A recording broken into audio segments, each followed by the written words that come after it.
All right, episode 56 of the BIC podcast, truncated playoff edition. There's still some football going on as we record this episode. There'll be a night game coming up here so that Eric can run off and gamble all his Mayo money.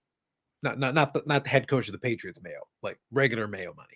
His Mayo money can all go forward into the future, although the picks aren't looking so great so far. We'll touch on a couple of those. I will give a couple of updates on a couple of things, but it will be a little bit of a truncated episode. Back to regular episode next week. That and more on this episode of the BIC podcast.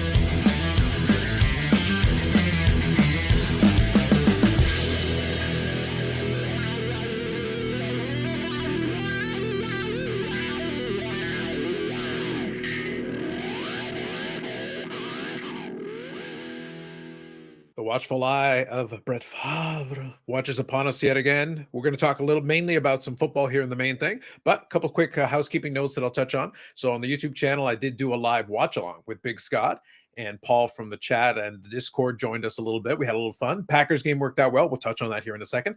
And then also I was on Big Scott 35's channel where he had kind of his regular Sunday episode, but we kind of mixed it in with a little bit of a Lions watch along as well. We were able to have some fun. We kind of talked him into keep staying online. It's like, we're already doing we're trying to teach Scott how to do like a proper live streaming schedule. None of this piddling 1 hour BS, no. We did 3 hours on the Packers game, did a full watch along, and then we did about 2 hours on Scott's channel for the evening game where the Detroit Lions were victorious. So we'll touch on a couple of those. Our picks aren't looking so good hot right now, but I'll be honest. One of the games in particular was a surprise to everybody. And the way in which it happens is also a surprise. But a couple of quick housekeeping notes that I'll touch on. One of them is I will link in the description a link to Kicking It with the Crew, which is a podcast from RBI Crew 7. And the reason I'm going to do that is because I had actually gotten some headway on this previously, but I wanted to wait for somebody who was at the Upper Deck conference that happened this past week where they were announcing different products and things. That's where the leak from the cup that previously came out was. It's in that conference. They've been showing some of the new products and things that were going to come out to some of their dealers. And there's two things I'm going to bring to your attention at the beginning of the podcast episode that I will link you in the description. It's in the first 10, 15 minutes.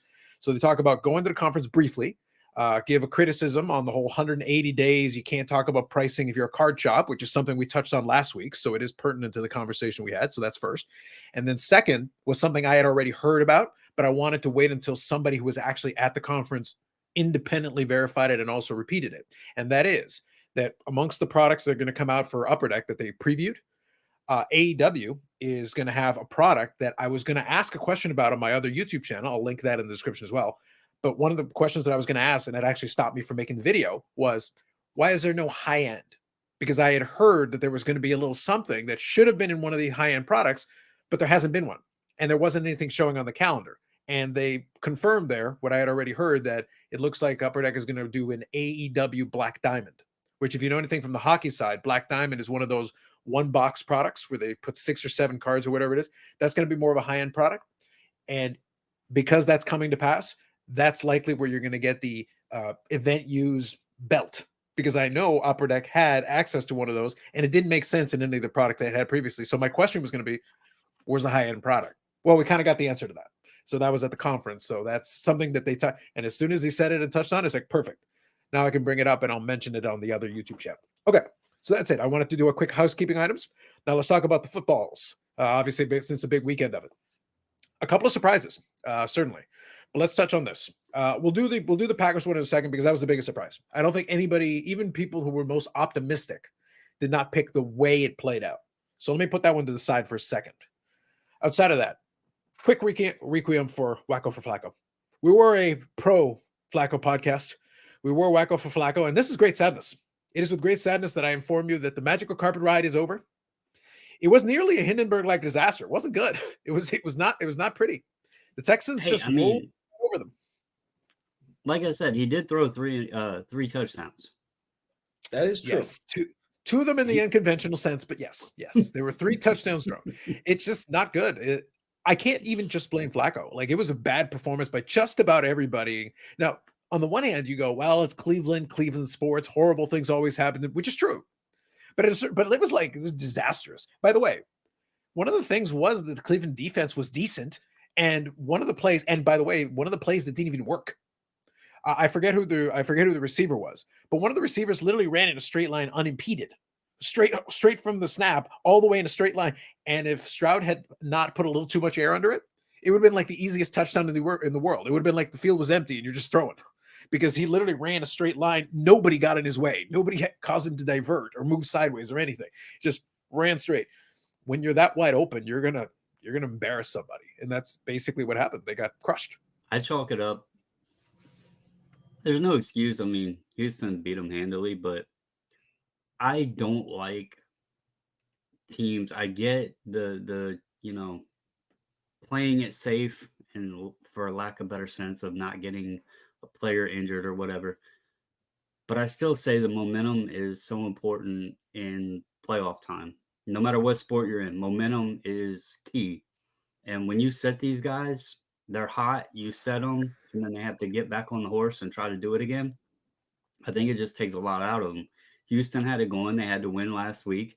They brought it in there. Flacco sat, the man had just gotten off the couch a few weeks prior. I think these teams got to stop like setting the players out. Play them for a half or whatever, even. But I don't know. I'm not so sure about Baltimore. Everybody says they're the team to beat, but I'm just not confident in it. So I was going to ask you, actually, given that you talked about your preference for not having too much rest and your concerns about that. Well, listen, I with due respect to Baltimore, I hope that's true, because the Packers get San Francisco. And again, we'll touch on that in a second. But the wacko for Flacco, first, the sadness. Eric, again, the magic carpet ride is over. This is great sadness. No more wacko for Flacco this year. Yeah, I'm disappointed. I was, hoping that it would be another 300-yard day for him, and that Cleveland would get to the next round. I think we're all looking forward to the Cleveland-Baltimore rivalry game. With Flacco playing for Baltimore for so long, and the whole history of the Ravens leaving Cleveland, and it just would have been a really fun weekend to have that matchup. I don't think this takes away from anything Flacco did this year, because what he did was amazing. From going, I think he earned himself a job somewhere. Like even if it's not Cleveland, he put enough good tape on there to go, well, apparently he's still got a live arm. Yeah. There's a lot of teams who are like, yeah, we could use a live arm. There are some teams that are probably going to look at it and go, if you'd like to come by, we could probably use you. Come to New England. We'd love to see you for a year. There's one thing about him, though. He has to have the wide receiver core that works for his strengths. He's got a great, strong arm for the deep ball and everything, but he also needs a possession guy. So he's not a quarterback that you could plug and play on any team. He has to have the personnel around him to be successful. And I think that's part of why he looked good in Cleveland. But I don't think you could just put him on any team and he would have that same success. No, I agree. But I think right now so like I said, we'll keep it streamlined for this episode. But I think the bigger point is this. Joe Flacco has scenarios where he can be successful with certain types of personnel. There are some quarterbacks in the NFL right now who will not be successful no matter what you do. They just suck. And in the league where there's a lot of teams who are like, actually, our quarterbacking just sucks. At that point, they're like, okay, we'll find personnel. Like, it's easier to find personnel that could work with a quarterback who can actually make throws, as opposed to some quarterbacks who cannot make throws at all.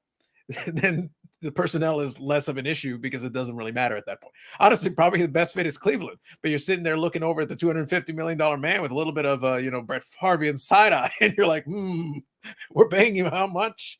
Can we get rid of this guy? Yeah, right. And imagine that contract, with Nick Chubb, though. Imagine that's with true. A healthy Nick Chubb. Yeah. So, in reality, they didn't have everything at their disposal, all their weapons.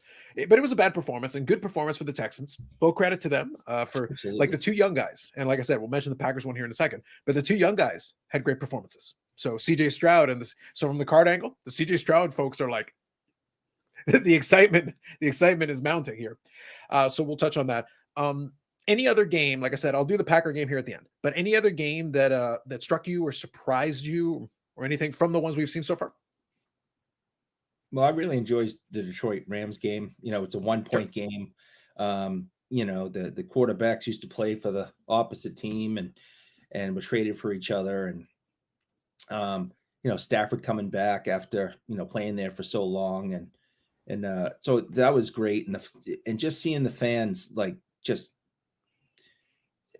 having the time of their lives. I mean, they were literally grown men crying in the stands with joy, which, I don't particularly understand. I know when Boston won and, the Bruins won the Stanley Cup in 2011, I was overjoyed, but at no point did I cry. But, okay. Eric, But I have been to Detroit. I've mentioned this before. I have been to Detroit. I went to a casino in Detroit, and it was the casino was an MGM Grand, and it was beautifully done. Everything inside was beautiful. And I have never seen more depressed people in my entire life in an environment designed for enjoyment. They may have had nothing else to live for, Eric. This might have been it. Their family, their friends, it all sucks. They live in the ruins of Detroit. It sucks. Life sucks. Yeah, and then you die. But this is the one thing, Eric, that gave them joy in life. The one thing. They were definitely happy. I wish that they didn't boo Stafford though when he came out. I thought that wasn't cool, but because he gave everything to that franchise, and he's still like the number one passing leader and in franchise history and all that. Oh, he, so he will be for a while. He put up a lot of good numbers for not a little while. It was a lot of years. You'd have to get somebody from scratch and start from the beginning. And he had Megatron for at least a little bit of that time. So they were putting up some crazy numbers for a while there. Stafford's going to be right up there in the top passing yards guys when he retires. Because he's already put up a lot of good statistical years. So we'll definitely have to see. But I say it partially in jest, but I'm actually kind of serious. Like, there isn't a lot to cheer for in Detroit. There's been a lot, even the hockey team, who was probably the shining bright light in there. Yeah. It's fallen on hard times. It's been a while since that team has been really relevant. So those heady days are past us. It's so for the sports fan in Detroit, like, this is it. This is the big moment here. So I kind of get it because of understanding the context. Very excited, and I thought that was great. So that's a great story. First playoff win in 32 years. So I thought that was good. I like seeing Barry Sanders there. Megatron was there also. They both of them at different points distanced themselves from the franchise and were not, showing up for games and events and being a part of it. And to see them both back was good. I thought it was. Are you saying they're bandwagon fans? Eric's making some scandalous accusations. That's what I'm hearing. Am I saying that Barry Sanders and huge bandwagoner. That guy, Barry Sanders, like, you know what? Fuck you guys. And then it's like, all right, now you're decent. All right, I'm back. He said they had distanced themselves from the franchise. Now they're winning. Hey guys, we're back. Eric is casting. Look, it's like, Brandon, as a man who on the Friday live stream we've chronicled well, enjoys suffering in different varieties, suddenly can't understand or relate to why the Detroit sports fan with nothing, who has nothing, they're starving, they're dying. And then you give them a morsel. It's like, what's the big deal? It's a slice of toast. I was starving. I haven't eaten in years. This piece of toast is everything. We'll see what happens if they win the next round and how, maybe there will be a parade mid-game. The parade will start during the game. We'll see them passing out like teenage girls when they saw the Beatles and Ed Sullivan or something. It will be really cold Mardi Gras. The bees will freeze in the air. But the attempt was there. The point is they tried. Hopefully they'll bundle up. It's still very cold. Bundle up. But yes. So congrats to Detroit, on getting advancing, and congrats to them for allowing my +5.5 during the game to hit. I appreciate you, bros. I appreciate you. So that was good. Now we have most of our matchups set. So let me talk on the Packers here for a couple minutes, because that was the big surprise. We did lay out, like, when we did our picks, like I said, I made picks the way that I would make it if I was putting money on it, because my intention is to try to win. I'm looking at the situation, the Joe Barry defense, and the fact that Dallas going into it had the highest octane offense. Dak Prescott led the league in touchdown passes. It would stand to reason. It wasn't a crazy notion that they should be able to put up some points. I wasn't losing my mind. But in the podcast itself, I did lay out the fantasy booking scenario. There was a path to victory, which was actually kind of followed, which was interesting. And I believe my exact words were a heavy dose of the running game, a heavy dose of Aaron Jones. And Aaron Jones led all rushers in the game. So, right from the get-go, you had a long, sustained drive from the Packers right off the top, which was like the perfect thing because I think in the first quarter, the Packers had 10 minutes of time of possession in the first quarter. Now, by the time the game was over, it evened out because late in the game, Dak started moving the ball because at that point, you're softening up the defense to kind of allow the clock to run. So the time of possession game eventually skewed. Dallas technically had more time of possession, but by the time the first half was approaching the end, it was 27-0. And at that point, Dallas is playing from behind, and now they're just having to desperately throw the ball all over the yard in order to try to make up the difference. And I don't think Green Bay ever lost control, really. Once they got that big lead, they really started to take control, and that allowed them to play a little bit freer, a little bit looser. I'll say I'm enjoying watching this Packers team play in the style of football they're playing right now. They're playing very loose and free. They weren't supposed to win, and it'll be the same thing in San Francisco. San Francisco's supposed to win handily, and they should be a pretty strong favorite. That doesn't mean the Packers. That doesn't mean there isn't a path. But here's the funny thing: the path to victory is exactly the same. San Francisco is a very strong team. They're well built. They're well constructed all over. But if you control the ball, control time of possession, and make the other team a little uncomfortable, you never know. The Purdy party could end. We always talk about that. But it's like, but he's never actually had the chance to take it all the way to the end. Brock Purdy got hurt when maybe they should have been more competitive against that Eagles team, and the Eagles team was able to take advantage of it. So what happens if you get a key injury or a player isn't available at the right moment? The Green Bay team is playing on house money to the point that they're sick of the phrase, but it's true. There's no expectation. And but my fantasy booking scenario is still in play. And my last thing I'll leave, and then I'll leave it to you, gentlemen. While Scott and I were doing the live watch along and everything, we were very respectful because we like Big Scott. He's a great guy. So we took it easy, and he was he was a good sport. So we enjoyed that. But as soon as the live stream was over and I got a chance to sit down in the office and watch, I might have watched a lot of Dallas fan reactions and soaked in the Schadenfreude. And it might have fueled me for the next 5 years. It was glorious. I'm wondering I remember last year when they lost in the playoffs, there was this one video that went around with this guy kind of stood up off his couch and destroyed ripped his TV off his wall and destroyed it, which was, I think, a little bit of an overreaction. I'm wondering if that guy did something again this year that started gaining traction on the interwebs. So I'm gonna have to search for these things. Go ahead, Brandon. That team, you almost want to feel bad for their fans because you almost want to, because they had such success, right? They're almost going to be, you could almost compare them with the Patriots' success, or the 49ers' success, that they had back then. But they had so much success with Aikman, Emmett, Irvin, and that squad they had. And then you look at what they've had since then, and they've had some good players. Romo wasn't a terrible quarterback. They had Marion Barber in the backfield. They've had some good wide receivers. Dak Prescott, you just said, led the league in touchdowns. I forgot the guy's name, the running back right now, but he's not terrible. Their defense, they got some good defensive players.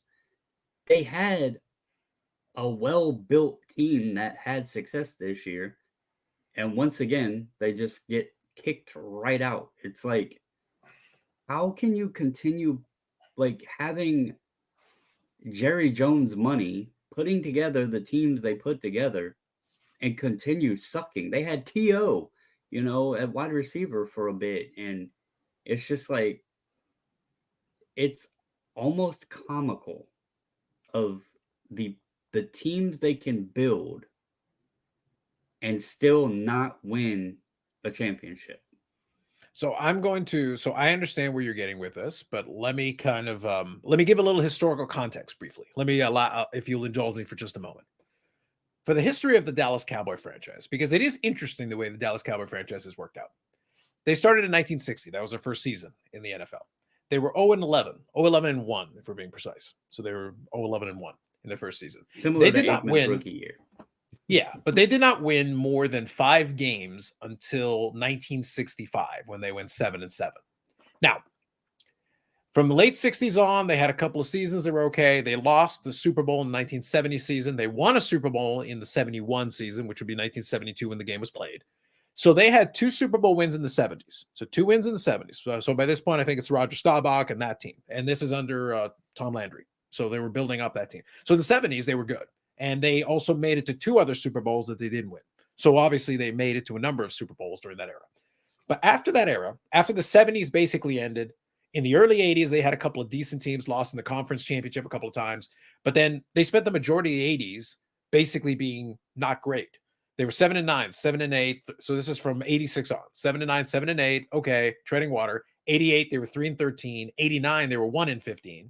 1990, they were 7-9. So this is the point where now they draft Troy Aikman and they start getting those. So the first year of Troy Aikman and that team, they were garbage. They were trash.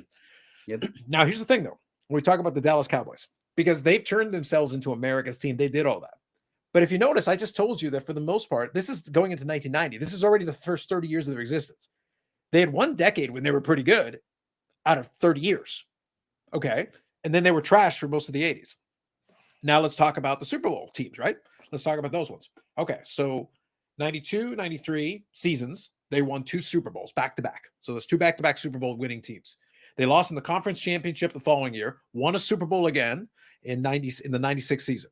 That was the last time they won the Super Bowl. So that was 1996 was the last year they hoisted a Lombardi trophy.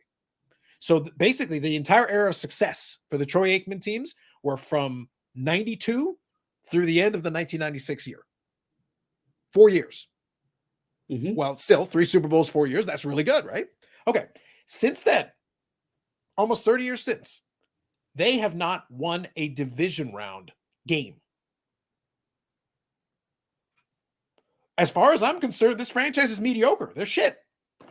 They basically had 2 runs. Point. If I strip out 15 years out of like 60, they're garbage. They're hot trash. That's the point. They've never been good. It's comical. They've never actually been good. You look at the teams they but the New England one lasted 20 years, Brandon. The New England one was over a 20-year spread. They actually have Super Bowls interspersed throughout. A run at the beginning and then a little run. I'm saying it is hilarious the teams they built and that the fact that they made the playoffs and they can't advance past the divisional round. It's hilarious. It's comical. It's funny. Yeah, but what's become really interesting for me is and for all the noise they've learned how to build, Jerry Jones knows how to create an awful lot of noise for what has been a mediocre franchise for almost the entirety of its existence. If I knock off that 5 years in the early 90s, Eric, if I remove from 91 to 96 and I pretend it never happened, this franchise is actually complete hot garbage for almost its entire existence. Like the Yankees.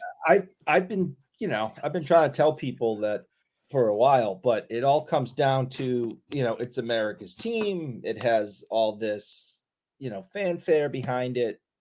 And it's like, but what have you done for me lately? And the lately is in 30 years. Yeah. Which is nothing. Well, the answer, of course, is nothing. You've done nothing. Let's not forget though. And I don't even want to give the man credit because there was a lot of questionable things that happened. But you're quoting like decades, and the Patriots era started, with Brady in 2000. We're sitting here in 2024 currently.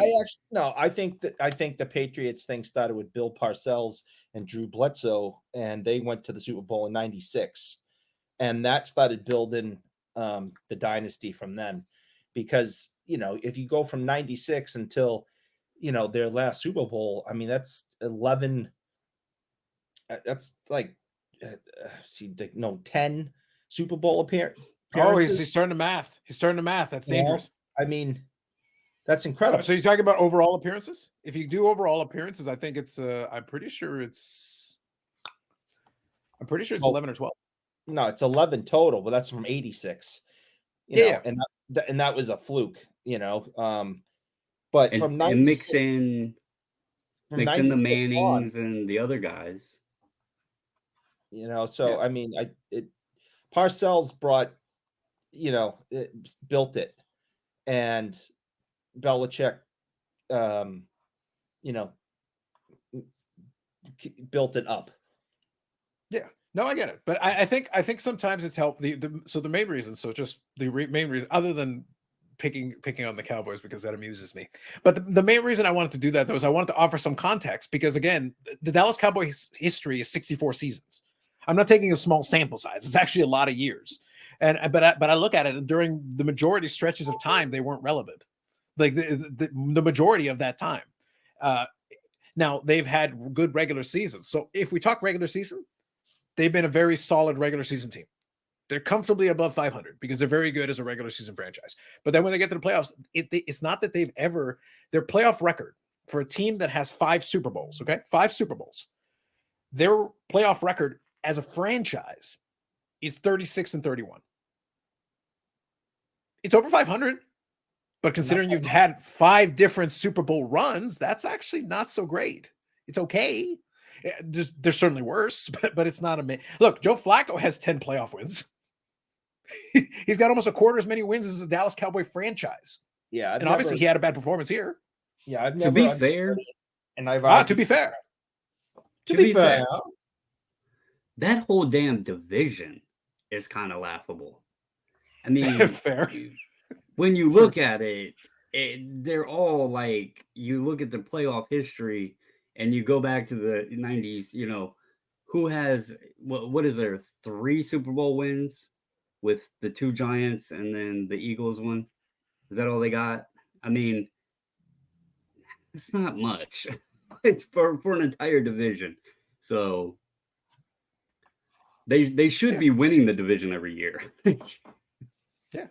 And I think, but the thing is, that's why I say I wanted to kind of make sure we measured it out and we were trying to be as even keel as possible. Because I said, okay, if I look at the Packers here, I go look at their playoff history. Their playoff record is 37-25. So they're 12 games above 500. They had 4 Super Bowls, 5 appearances. Okay. So Dallas has 1 more Super Bowl. That's true. Obviously with that 90s run with the teams. But the Packers have been around since 1921. So they've been around more than 100 seasons. And they also have all the NFL championships. Well, you only played 1 game at that time. So you can only get 1 win. So it's not like you're able to rack up a ton of it. You don't have a bunch of playoff games is what I'm getting at. It's in the later eras where we've got more rounds of the playoffs and everything. You can rack up more. And the 70s, they were bad. The 80s, they were bad. So they actually had a 20-year run where they were bad. But they had won championships prior to that and the first 2 Super Bowls. And then basically from the early 90s till right now, they've been in the mix. They've gone to NFC championship games, if not Super Bowl appearances. They've had 2 different quarterbacks who have had runs with it, at least runs where they've won multiple playoff games. That's happened a number of times.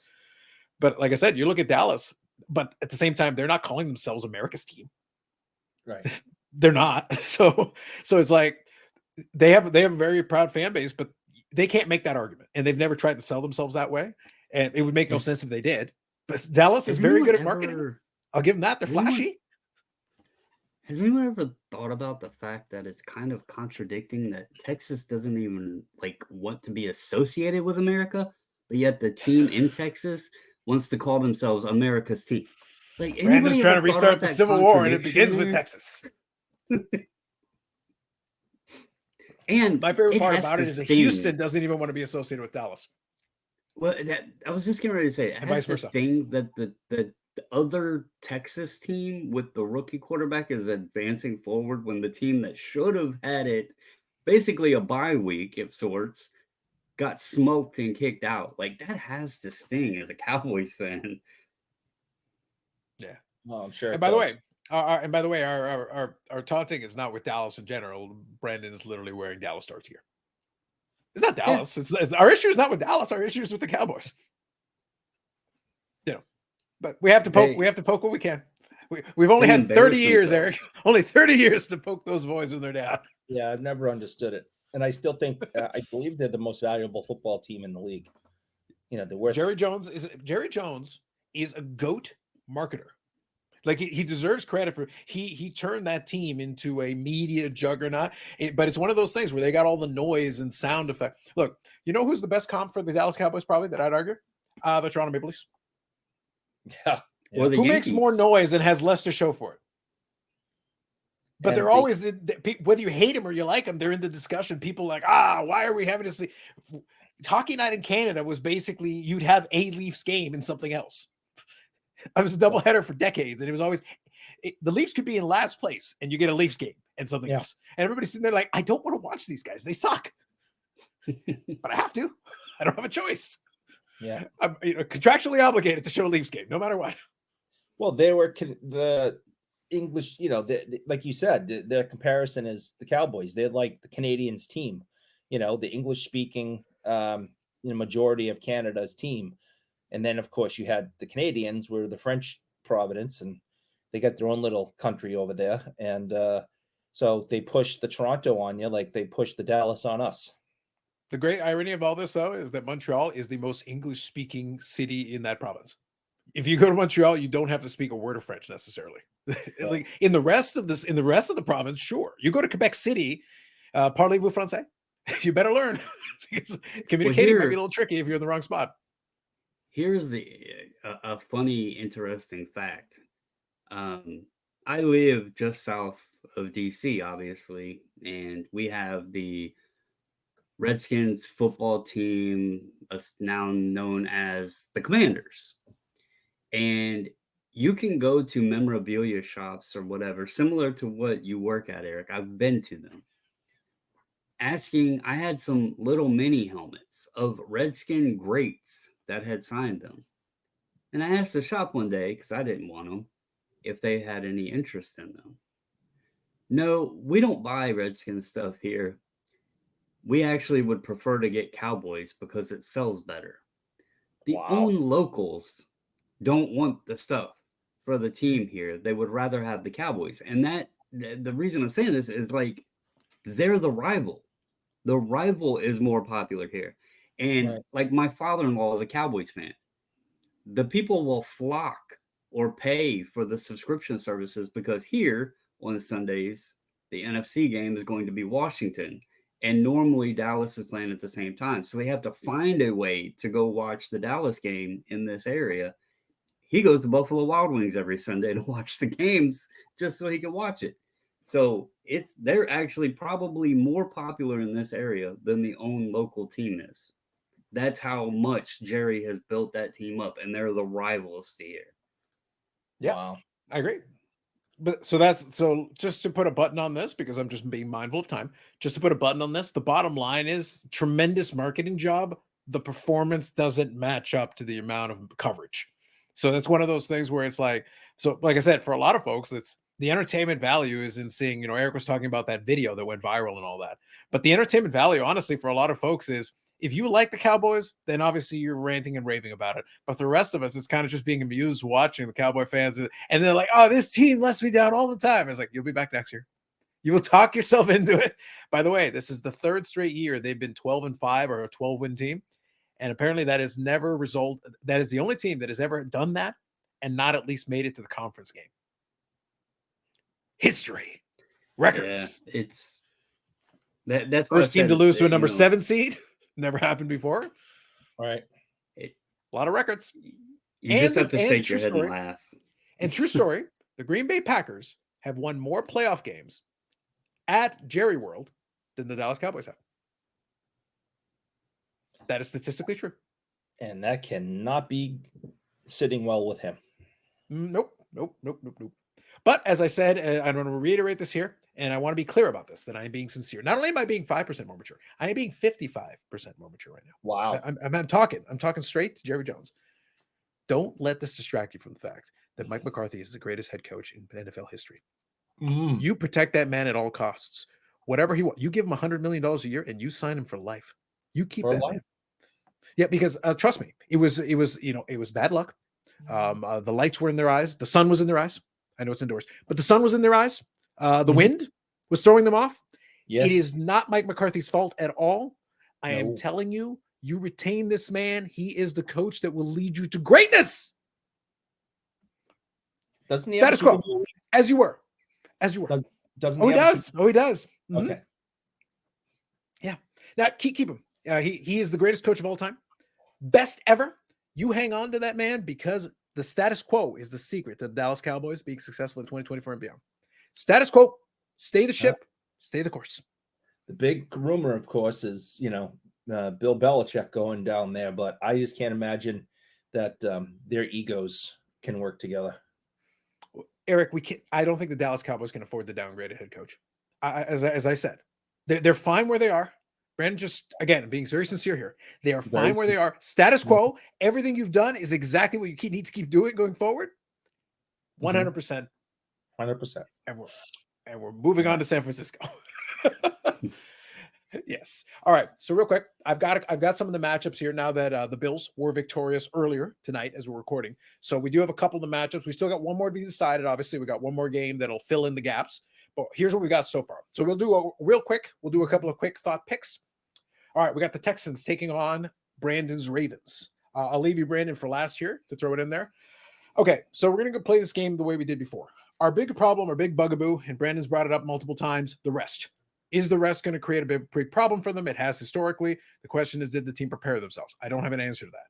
This Texans team is young. They've got a lot of things going for them. CJ Stroud has been playing extremely well. The good news for them, they're young. They don't have any scars from playoff experiences, and they can just play free. But they're also playing as the underdog here. The Ravens were the number 1 seed, and they've played extremely well. Lamar Jackson is more than likely the MVP. So the question is, can you bring an MVP caliber performance to this game? I have to play with what I expect to see out there. But it's like the Dallas game all over again. We joke about it, but it's like, if you do what you're supposed to do, if you're the Ravens, you should win this game. If you don't leave somebody 5 football fields worth of wide open, you should be able to keep them from just throwing the ball all over the yard. Doesn't mean you will, but you, in theory, should be able to do a better job defending than Cleveland did. And at least now you have film. You know some of the stuff they were doing. So in theory, this should help you. You had more time to prepare. Are you going to come out prepared? I don't know the answer to that. I will pick the Ravens because, again, they should be able to use some of this time to prepare, as well as being able to rest anybody that they need to heal up. Eric? Yeah, I think that, I think that's what you have to do. Is right now, I think Baltimore's the favorite to win the whole thing, as what, all the professionals are saying that do this for a living. But I'll tell you, the Texans really impressed me yesterday. I wasn't expecting that type of game out of them. They just, and their quarterback was really, really strong. So I think it's going to be closer than what people think. I think it's going to be an actual game, but I do think that Baltimore is going to come out on top on that one. All right, Brandon, make the pitch. Are you gonna provide to put the hex? Are you gonna go with your team, or are you going to bet against your team here verbally to put the hex on the young Ravens? The young Texans. So I actually went back and reviewed the 2019 game, and it was not Lamar's fault. He had over 500 yards combined, and I think it was 3 touchdowns, 2 passing, 1 rushing.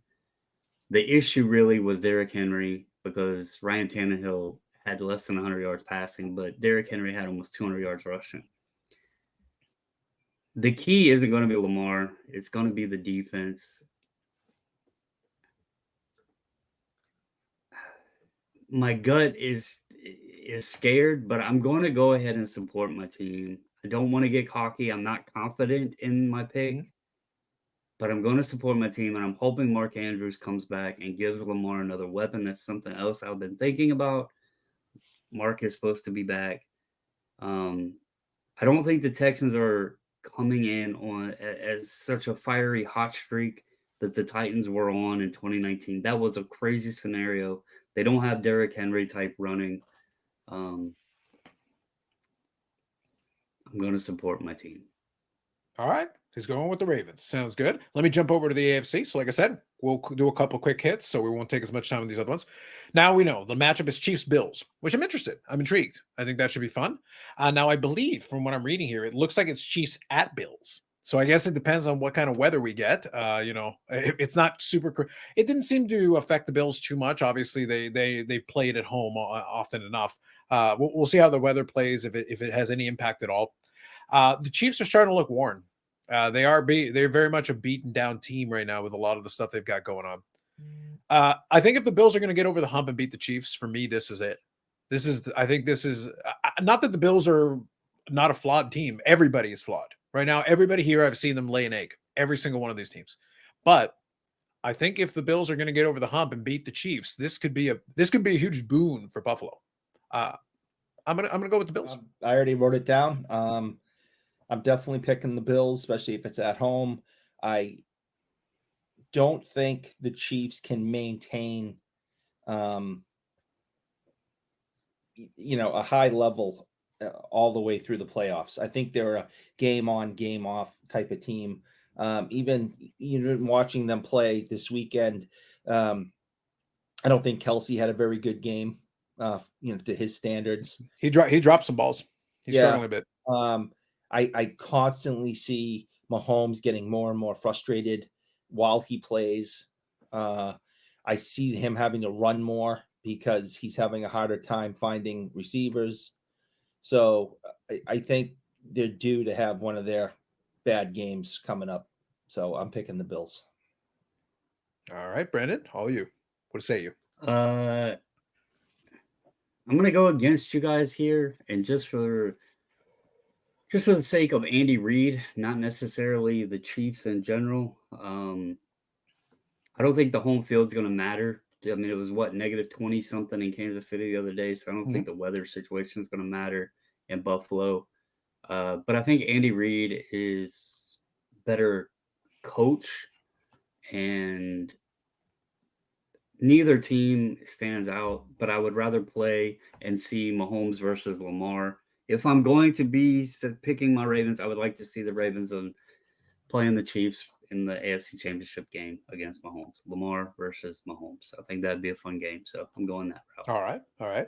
Quick bonus question. Does Andy Reid defrost his mustache, or did he just leave it frozen and then go to Buffalo? He should just keep it frozen. That way he doesn't have to, go back through the process. This is an important question. I figured you'd be a subject matter expert on this. I stay pretty clean shaven most of the time, so that's kind of my style. But with Andy Reid's mustache, this is an important consideration, not to be taken lightly. Yeah, and that's all snot, right? That's all frozen snot. His nose is running because he's got a 98.5 body temperature and it's freezing out, and his nose is running, and all that stuff frozen on his upper mustache is all snot. That did not change the context of the questionnaire. Just keep it frozen. People knew exactly what was hanging off that man's mustache. That's all snot. And you're the man who dare tell us that, oh, I'm going to be so sick because you mentioned. How do you know he that's the direction you go? Sweating over there, being a strong coach in the midst of the trenches of a playoff game? That could have been sweat, Eric. It wasn't. It was snot. Okay. Well, I'm just saying it could have been. Well, at least now we know more about Eric's priorities, and he felt the need to make sure that everyone, guys, don't understand. Yeah, that's not. Moving on. All right, moving on. So the other matchup we know for sure is 49ers Packers. We know how this one's going to work. I'll keep it short and sweet. 49ers again should win. The path to victory is obvious. The 49ers have the weapons. They have what they need. The Packers, if they're going to keep competitive and be able to do it, the game plan is identical to Dallas. In terms of game plan, they don't have to change anything. A heavy dose of Aaron Jones, sure. That's what it would take, because you keep the 49ers on the sideline, you let them sit there and stew a little bit. They have the offensive firepower, but so did Dallas technically until suddenly they didn't. So it's one of those things where if you do the ball control game early, you could throw them off their game and make it interesting. After that, then it becomes anybody's guess. But this is a 49ers opportunity. They thought last year they should have gotten to the Super Bowl. And maybe with a badly timed injury, maybe they would have. So this is their opportunity then to prove that, hey, roll over these guys, then go to the NFC Championship and play wherever they end up playing. We don't have the other matchup set, but in advance, I'm going to pick the Lions. And if the Lions and 49ers are playing the NFC Championship, if they are, that's the 49ers' chance to roll over them and then go to the Super Bowl and meet whoever's on the other side of the equation. I'll go with the 49ers as my logic pick. I know who I'll be rooting for, not the 49ers. Spoiler. Go ahead, Brandon. You were contemplating something. What did you want to do? Were you contemplating Eric's thoughts about Andy Reid's mustache or something related to this game? No, I was contemplating the fact that, I spoke on the momentum thing, and the Packers, they're playing they have nothing to lose. They could go in and spoil the 49ers and just boost that confidence. The more they win, the more they look good, the confidence builds. I did the fantasy booking segment last week, Brandon. I said, look, if we fix this properly, NFL, again, Packers, Lions, NFC Championship, the people want it. Brandon, if we're talking narratives, then yes, obviously, look, you strike lightning, somebody takes out the Purdy party, and we move on. Let's go with it. I ain't got nothing to lose. We're not betting money here. Let's go with the Packers. There you go. All right, Eric, what say you? What are you saying? Now, we got I'm both all sides covered. So what are you saying? I'm all about the 49ers. I think they're a very, You very joining the strong, party party. yeah, I think they're a very strong team. They got one of the best tight ends in the league. They have one of the best running backs in the league. They have Wow, a Eric's staring really about good, snot and he's worried about tight ends. Dang. yeah. All right. I just think, and I think as the That defending is the NFC, worst position name in football. It really is because the jokes yeah, are endless. They really are. and I think as the defending NFC champs and having such bad luck when they got to the Super Bowl, those guys are Eric, they ticks. were not the NFC champs. They were not in the Super Bowl last year. Eagles were. The Eagles beat them when Brock Purdy got hurt. That's why I referenced it. Well, No. the Eagles beat them and then lost in the Super Bowl. who won the Super Bowl? That was the Chiefs. Yeah. Okay. I didn't watch the Super Bowl last year. Yeah. So anyway, so it was the not defending NFC champions. Yes, you're going with the Purdy party. Yeah, I'm still going. My opinions don't change. He's got to stay on the field this time. Well, clearly your opinion didn't change. It didn't change for Miami. It didn't quite work out for you last time.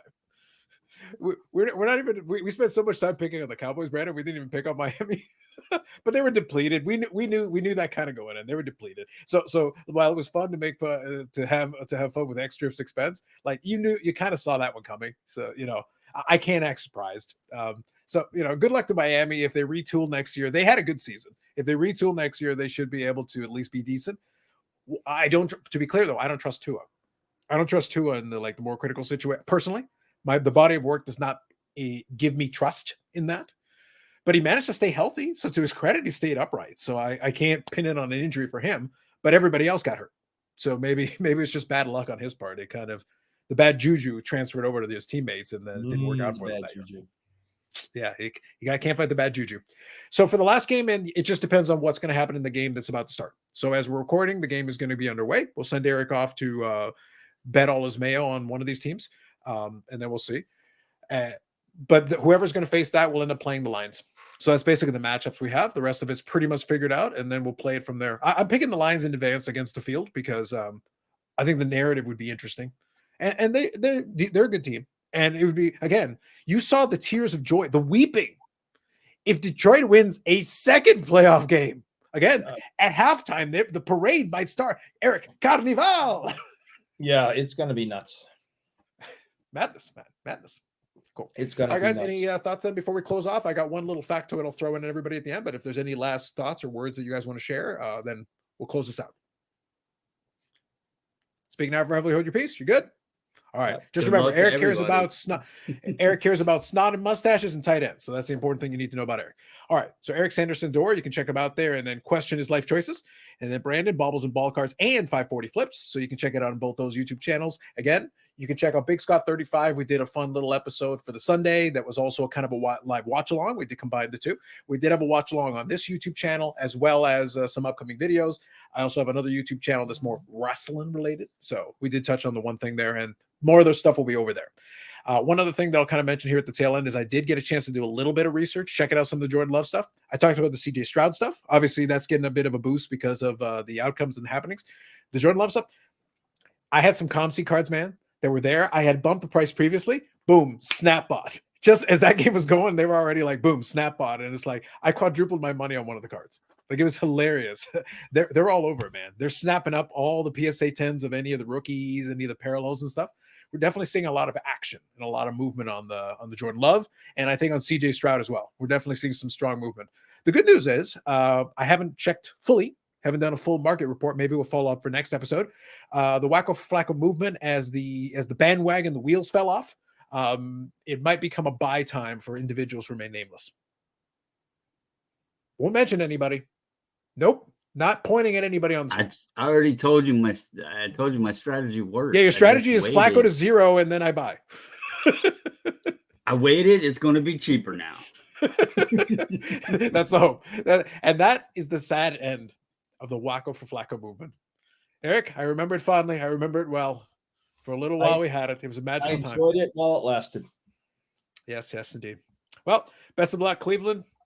God still seems to hate you. Yes. Yeah, it's it's a thing. Well, the good news is that they're going to get the national this year. Good for them. This I won't sounds go to great. that one either. No, not so much. All right, folks. Thank you for joining us for this one. More videos coming up on the channel, live streams on Fridays at 8 p.m. Eastern time, where we're at least 5% less mature. We may have a little bit more fun with a couple of these topics, but for now, we'll send you off. Enjoy the rest of the football. Enjoy the rest of whatever you're checking out, and we'll catch you in the next one.